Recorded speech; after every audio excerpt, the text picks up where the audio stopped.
It's tough to win a basketball game, especially in the NBA, when you go down 25 points in the first quarter. Now, first half leads don't mean much. First quarter leads especially don't mean much. But when it's 25 points, that's pushing it. 15 points, like, who cares? If you go down 15 points in the first few minutes of a game, who cares? Just lock in after that, you'll be fine. You can get back into the game. But 25 points is absolutely pushing it. Losing the first quarter 41 to 16, it's tough to get back into the game at that point. The Kings tried. They had a valiant comeback attempt, especially in that third quarter, led by Malik Monk, led by Keegan Murray, and that was fun. And I actually had fun watching this game for most of it, and the energy in the third quarter was absolutely there. Despite the loss, I had fun watching this game, and it was mostly because of Keegan Murray. This dude just continues to ball out since he's come back from injury, and mostly since he's been inserted into the starting lineup. On both ends of the floor, 19 points, 8 rebounds, 2 steals, 2 blocks. And then the energy that Malik Monk continues to provide. He had 15 points. Both of them had 8 points in that third quarter, trying to lead that comeback attempt. And after the last game, when DeMar DeRozan said, "This is Keegan Murray's team," well, the Kings have kind of started acting like it. Not totally, as we saw in the fourth quarter, but it's definitely more about getting the ball to Keegan Murray than it used to be. He had 7 points in the first quarter. Then he picked up a couple of fouls and sat on the bench for longer than I would have wanted. But hey, I get it. He had 2 fouls. I'm not going to be too critical over that. And then that 8 points in the third quarter, it was just in the fourth quarter when they went away from him, when they went to DeMar DeRozan, when they went to Zach LaVine. That was a bit frustrating, especially all of the DeRozan isolation plays when it was Malik Monk and Keegan Murray who led that charge in the third quarter. I get it. Keegan Murray played, I think, every minute of the third quarter. He needed a bit of a rest. And I mean, that's the thing with this team. With Keegan Murray, he's so important that if we could, we would play him 48 minutes, but that's just not a reasonable thing to do. So I get it. You needed other guys to contribute, but I would have liked more ball movement in that fourth quarter, and especially more Malik Monk. With Dennis Schroeder out and with Malik Monk playing so well in the third quarter, thought we could have seen more Malik Monk. He played 23 minutes. He was fresh for that fourth quarter, and I thought we could have seen more from him. Instead, we saw a lot of DeMar DeRozan, and then it went after, 3 DeMar DeRozan possessions in a row that didn't really go too far. Then it was a Zach LaVine turnover, and that was killer. And it was just frustrating because Zach LaVine ends the game with 13 points. DeMar DeRozan ends the game with 10 points. Precious Achiuwa in 25 minutes had 14 points. He's outscoring these guys, yet those are the guys that we're going to in the fourth quarter. I get it. Those are your guys. Those are your highly paid veteran guys that can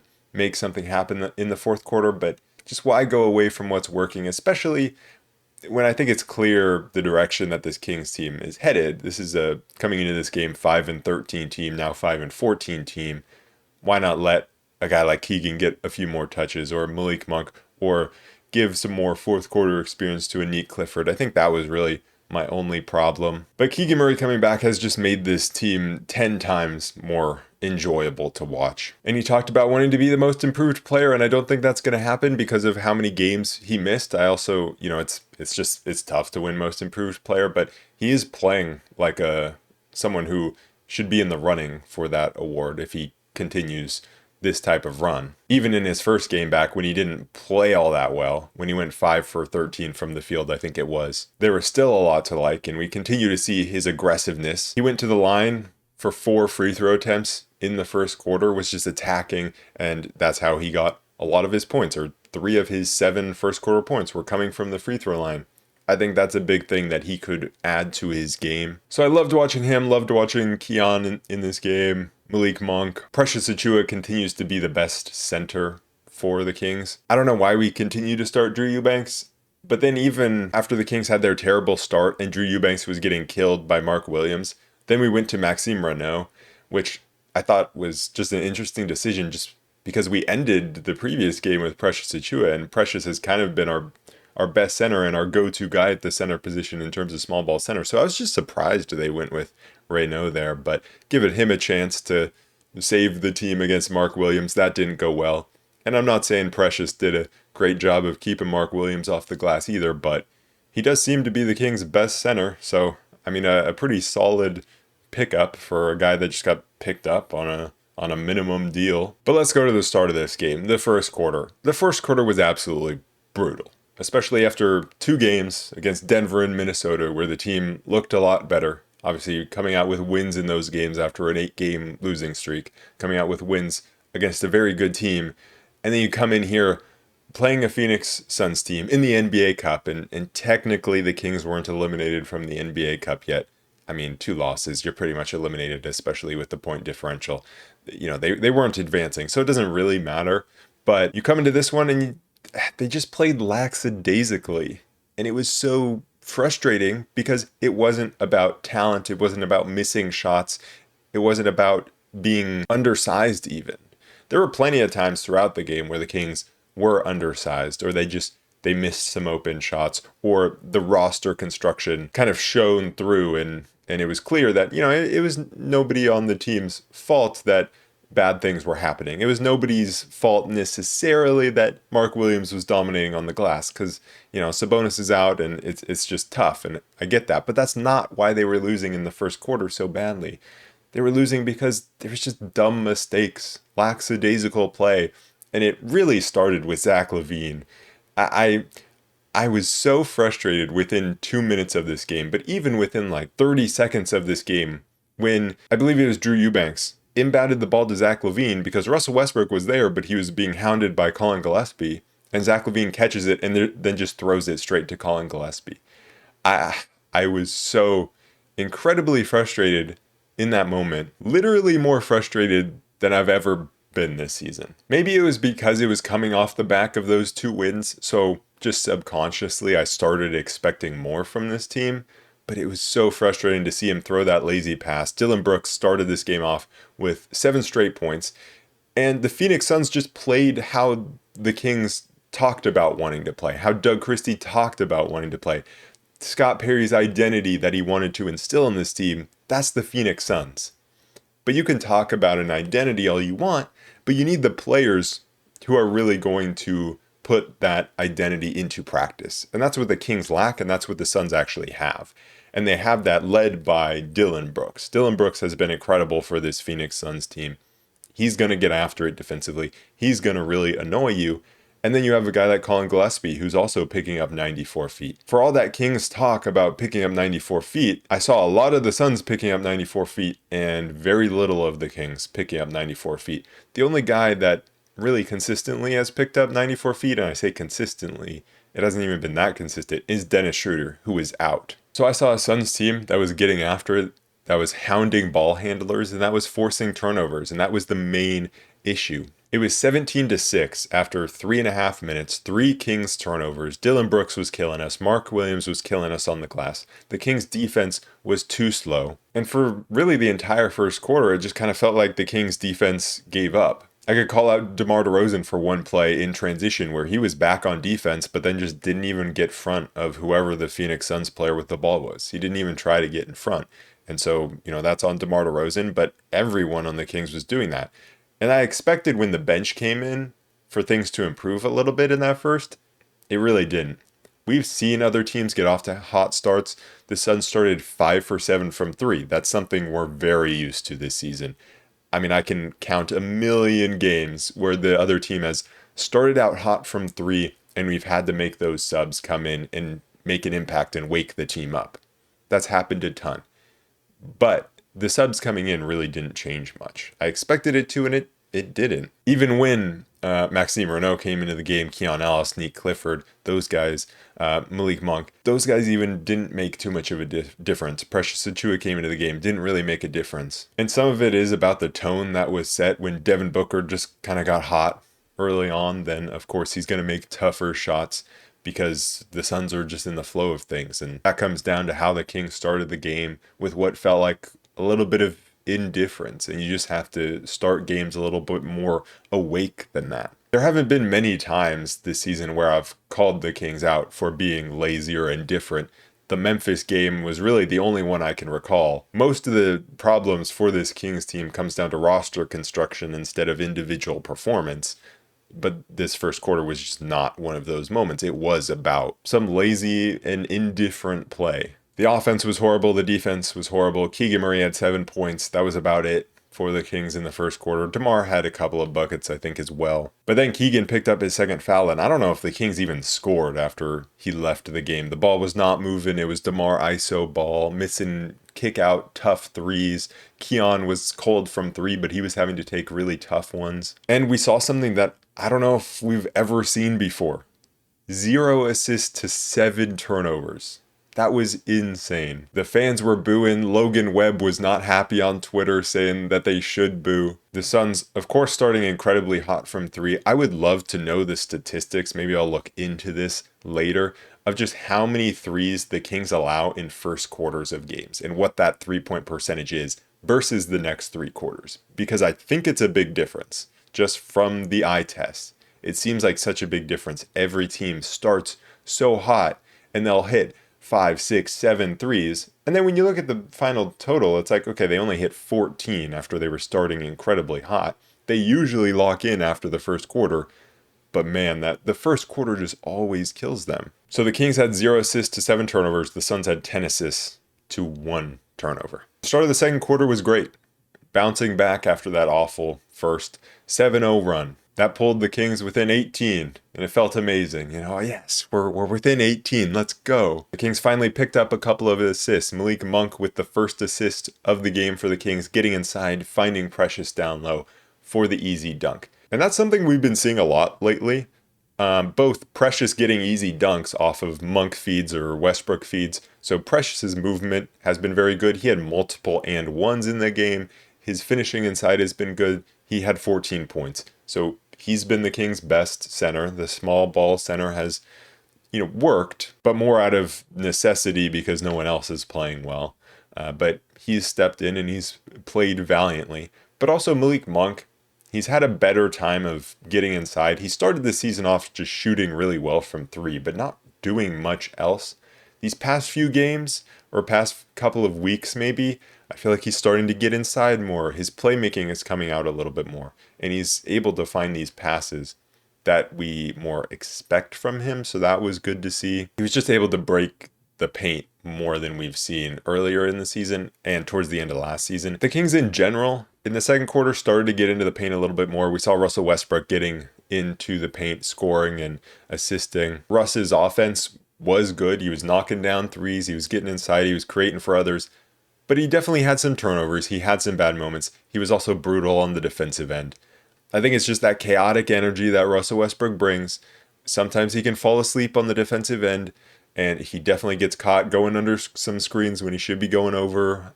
But he added some good offense, and the Kings needed someone who could just get into the paint or knock down a three, and he did both. But after that quick start, then it got back to the turnovers, back to not really being able to create much on the offensive end. At one point in that second quarter, it was 17-2 in points off turnovers. It was Keon Ellis that kind of turned the tide in terms of the turnover battle because it was 9 turnovers to 2 turnovers. Keon got in there, got a steal, then he locked up Royce O'Neal, forcing I think it was a shot clock violation on that one. Then he forced a Devin Booker turnover. He drew a loose ball foul on that one. So Keon came in, gave this team a big boost that we absolutely needed on the defensive end to force some turnovers and to turn the tide in that category a little bit because the Suns were dominating the possession battle both on the offensive glass and from those turnovers. Zach LaVine was really struggling to create any space. And the thing that I've been frustrated with Zach LaVine is it feels like he's constantly settling for the jumper. He's an amazing jump shooter and a very efficient one, but when he gets into these struggles, he tries to shoot himself out of it instead of trying to drive and get inside and get himself going either at the rim or at the free throw line. To his credit though, right after I kind of wrote a note about him not being able to create very much space, then he did go by his guy for a nice dunk. So the Kings were getting into the paint a little bit more than they did in that first quarter. They were getting after it defensively a little bit more, and I think Keon Ellis was kind of the spearhead for that, getting his hands on balls, even when the Suns would get an offensive rebound, just trying to knock that away. Neat Clifford was also getting after it defensively. I would have liked to see a little bit more from him in terms of getting after it on the defensive glass, but I do think he was holding his own defensively against like Dillon Brooks when he was guarding him. And a lot of those Keon plays, like he hit a corner three, which was really nice to see because I feel like he's been kind of cold from three, but he hit a corner three. Then he sprinted back on defense because no other King was getting back on defense and blocked a shot. That should not have been his responsibility, but he did it nonetheless because no one else on the Kings was. So shout out to Keon for sparking that run. He also knocked a ball away on a Mark Williams offensive rebound, and then Malik Monk went to the other end, got a finish. And the crowd was into it at that point. And again, it was like, yes, the Kings are within 18 points. It was always 18 points. Like, let's go, we're within 18. And Malik Monk started cooking a little bit. And it carried over into that third quarter, but he hit a step back three. So he started to get going. It was just Keegan picking up his third foul, then DeMar picking up his third foul. Fouls and rebounding was the problem down the stretch of that second quarter. So the Kings went into the locker room down 22. They were 4 for 18 from three with 4 assists to 10 turnovers. It was a 17-7 points off turnovers advantage for the Suns.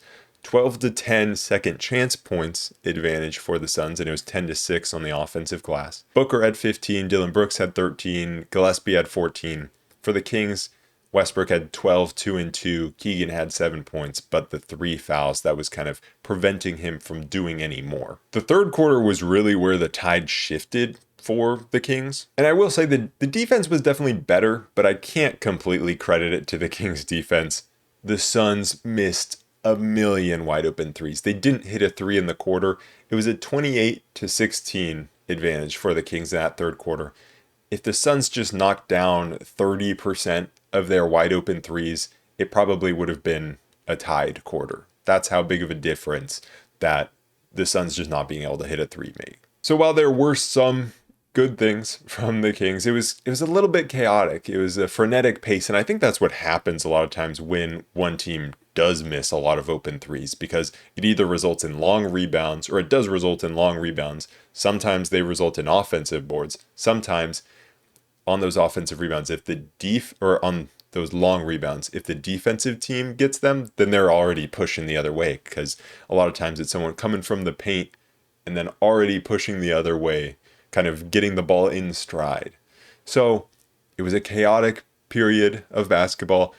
Eubanks missed a dunk and then immediately got benched. So then Precious came into the game and he made a big impact. The Kings were much better when Precious was in the game than Drew Eubanks or Maxime Renaud. I think once the Suns early in the quarter started missing some open threes, then the Kings started to get after it defensively a little bit more. It's like it gave them confidence to get after it defensively. Zach LaVine locking up Dillon Brooks and forcing a travel. Keegan Murray blocking Devin Booker. The Kings were making defensive plays. Keegan was making a ton of defensive plays. Malik Monk had a big block and three-pointer, and then he stared down Jordan Goodwin. So there were absolutely these defensive plays being made by the Kings. So that's why I think you have to give them some credit for the defense played in the third quarter, and then you also have to acknowledge that the Suns did just miss quite a few open threes. But it was Keegan and Malik Monk on the offensive end that were so exciting to watch. Keegan he started off his offensive quarter with a tough move inside, kind of a low handle,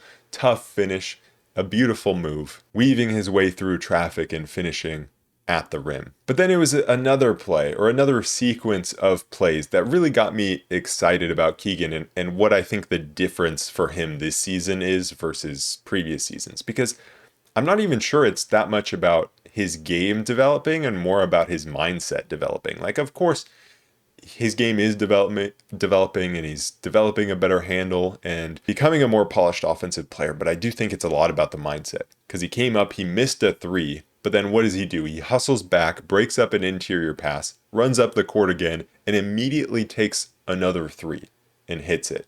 Then he runs back the other end, grabs a defensive rebound, runs up the court again, hits another three for a Kings 12-0 run. He was just everything for this team in that third quarter, and even when he missed an open three, he just immediately came back down and didn't hesitate and pulled another one. And he is not scared to be on the ball for long periods of time. And he's not scared to get the ball even when he's missed a few shots in a row. And I think it's that mindset shift that we hoped for and that he talked about in the preseason, but I wasn't sure that he was really going to follow through with it. Like, sure, you can talk all you want in the off season, just like the Kings did about identity and what they're going to do. Keegan talked about wanting to be the most improved player and evolving and being more aggressive offensively, but it was kind of, I'll believe it when I see it. Well, now I'm seeing it, so I'm starting to believe it. He got the Kings within 9. There wasn't much effort, or not effort. There wasn't much offense from anyone else. Like, Levine had a couple of scores early in that quarter, but then it was Malik Monk coming into the game late. And then he picked up where Keegan kind of left off. One thing I didn't like was Malik Monk had a big block and then he hit the 3 and stared down Goodwin, like I talked about. But then I didn't like how the ball got into Levine's hands multiple times in a row and he just wasn't moving off of the ball. And it wasn't until they pulled him out of the game, they put in Nick Clifford for Zach LaVine, and then Malik Monk started to go crazy again, hitting another 3, hitting a mid-range jumper. And it was just one of those moments where, like, you kind of see why Zach LaVine is known as not a winning player, or that he hasn't been a winning player. Obviously, in his career, his teams have not been the best. And I do think that there could be a situation for him where he does play on a winning team, but also you can understand when you see plays like this, you begin to understand why he's known as not a winning player, because Keegan Murray's going off, Malik Monk comes in and is looking great offensively, and then Zach LaVine just gets the ball in a couple of possessions and it kills all momentum. For someone that has so many great traits of being a great catch and shoot shooter, of being a great athlete, and being a really good finisher around the rim, he has so many traits that could make him a great complementary piece, but he just doesn't play like a complementary piece. And that's really the biggest issue. He could be so good playing alongside other players and being a piece where when Malik Monk is going off, when Keegan Murray is going off, he could just be the guy moving hard off ball and taking advantage of the gravity that they are now attracting. But instead, he gets on the ball and then he kills all momentum. After the Kings started the third quarter on a 7-0 run, the Suns responded in the fourth quarter with a 7-0 run of their own. They finally hit a 3. I think it was Jordan Goodwin who hit that 3. That was with Keegan Murray out of the game to start the fourth. He very quickly came back into the game. Immediately, they drew up a play for him. He got deep position in the middle of the paint and rose up for a mid-ranger. Every time they would come out of a timeout, they would draw up a play for Keegan Murray. The problem was what happens on all the other plays. Then it's Zach LaVine and Russell Westbrook. And to be fair, Zach LaVine and Russell Westbrook did hit back-to-back threes. One was DeMar DeRozan finding LaVine wide open in the corner because DeMar was attracting attention. The other one, Russell Westbrook coming up in transition and the Suns leaving him alone. But then, DeMar started to draw some fouls and the Suns were in foul trouble. 4 fouls at the 8-minute mark. That was great, but they didn't really take advantage of that. Then it was just DeMar DeRozan ISOs, then Zach LaVine dribbling the ball and turning it over. And the Suns started to knock down their open threes again. Mark Williams was dominating inside, grabbing every offensive rebound, it felt like. Mark Williams, 16 rebounds, 9 offensive, 7 defensive. They ended the game with 17 offensive rebounds to the Kings' 9. And again, we got chants of "We want Keon." I think we should change the chant from "We want Keon" to "We need Keon," because I think it's just more accurate that way. But the Kings were running out of lineup of the starting lineup minus Drew Eubanks plus Precious Achiuwa. So Precious Achiuwa in there at center. And it just wasn't working, just like it didn't at the start of the game. I mean, I know it was Drew Eubanks instead of Precious Achiuwa. And while Drew Eubanks didn't have a good game, that first quarter run was not his fault. There are other factors to that, and it's just like this lineup doesn't seem to work even when you have Keegan Murray in it. I mean, I'm sure it can work sometimes, but you just see all of these isolations, and it takes bringing in Keon and Monk again for Russell Westbrook and Zach LaVine to spark the team again and to actually get the ball moving on the offensive end. But there were those "We want Keon" chants, and Doug Christie obliged and put Keon in the game. There was also the guy behind the Kings bench that was getting into it with, I guess, Zach LaVine. At least that was the rumor that I heard, but I don't know what was going on. He was yelling at the Kings bench. And as much as I don't endorse, yelling at the players and going behind the bench during the game and yelling at them and all, I do feel like that guy kind of represented what most Kings fans felt towards the team and towards maybe Zach LaVine and DeMar DeRozan specifically, because Keegan was having such a good game, and it's like, why are you just dribbling the air out of the ball? So as much as, we don't want to be like that guy, it kind of felt like maybe a puke on the court moment that we can remember as when things are getting really bad, then there's some incident that happens.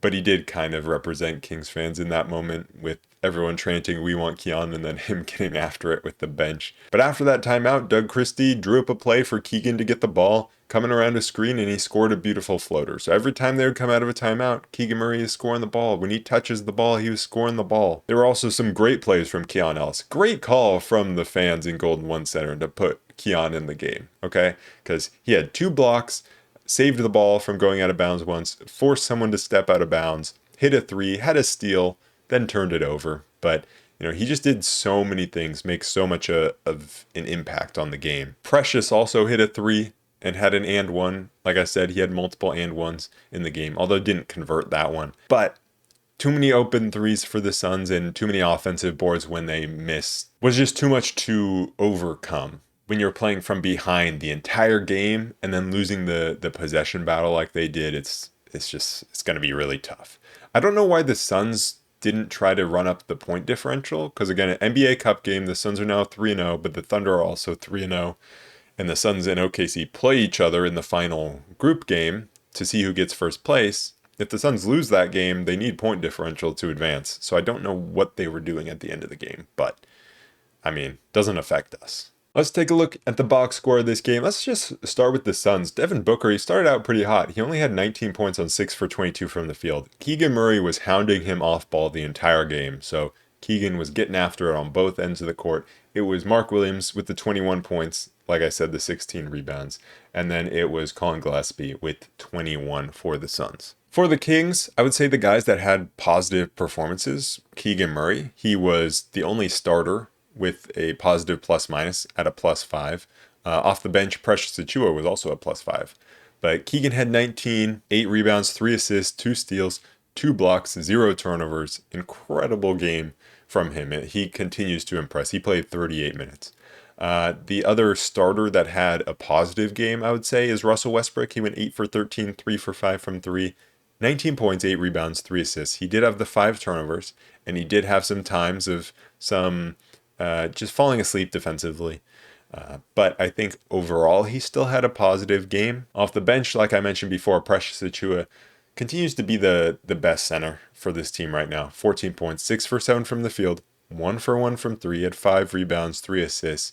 Was definitely undersized against Mark Williams, so still had a tough time, but he was the best center. Malik Monk played 23 minutes, had 15 points.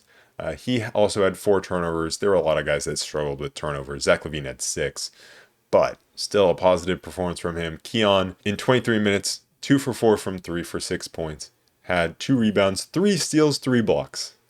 That's crazy. 23 minutes, 3 steals, 3 blocks. He made such an impact. Guys with more neutral performances, Nick Clifford, 9 minutes off the bench, didn't get too much. The only thing I'll say about Nick is when he was getting inside, he was struggling to finish or find the right play. He also airballed a 3, but the Kings came up with that, so it was okay. He just was struggling to figure out what to do once he got the ball inside, and so hopefully that's something that he can continue to work at. And then Drew Eubanks, 14 minutes, had 4 points and 9 rebounds. Then we move to the more negative performances. DeMar DeRozan, 37 minutes, had only 10 points, 3 assists. When he had the ball, things they weren't working for the Kings, and it stagnated the offense. And I think the same can be said for Zach LaVine. 13 points, 5 for 14 from the field. He had 6 turnovers. For a guy with such incredible shooting ability, but also with such athleticism and speed, he should be able to beat his defender more often. When they're not giving him any space to get a shot off, he should be able to go by them more. And when he does, it looks great because he does it with ease. And then he gets a dunk at the rim. And it's frustrating that he doesn't do it more. And then off the bench, you had Maxime Reynaud. That was who I was going to next. Maxime Reynaud off the bench had 9 minutes. He struggled.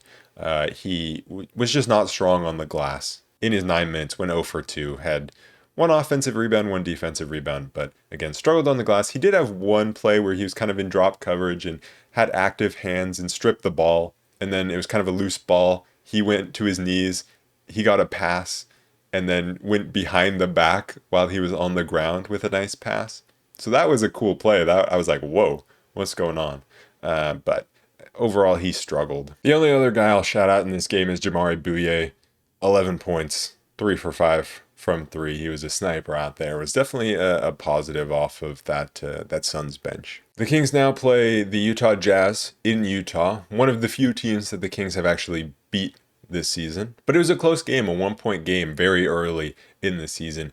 Both of these teams have 5 wins. For the Jazz, Larry Markkanen is averaging 29.3 points per game. He's been incredible, and he's going to be a very tough matchup for the Kings with his off-ball movement, with his size. There are going to be a lot of mismatches, not just with him, but with other bigs on the Jazz as well. The Jazz are just a big team. Although there is no Walker Kessler now, but there's still Markkanen and Nurkic and Ace Bailey and Kyle Filipowski and even Kyle Anderson. So a lot of these guys with size, and that's going to be the struggle for the Kings. They're going to need everybody to get after it on the glass. They're going to need Maxime Renaud to come in and get after it and be better on the defensive glass than he was in this game. They're going to need Nick Clifford to come off the bench and give impact on the defensive glass. They're going to need guys like Malik Monk and Zach LaVine to get after it on the defensive glass. I think that's going to be one of the massive keys for the Kings in this game. Anyways, that is it for this episode of the Roll Report. I will be back to recap that game against the Utah Jazz. So happy Thanksgiving, and I will see you guys then. Peace.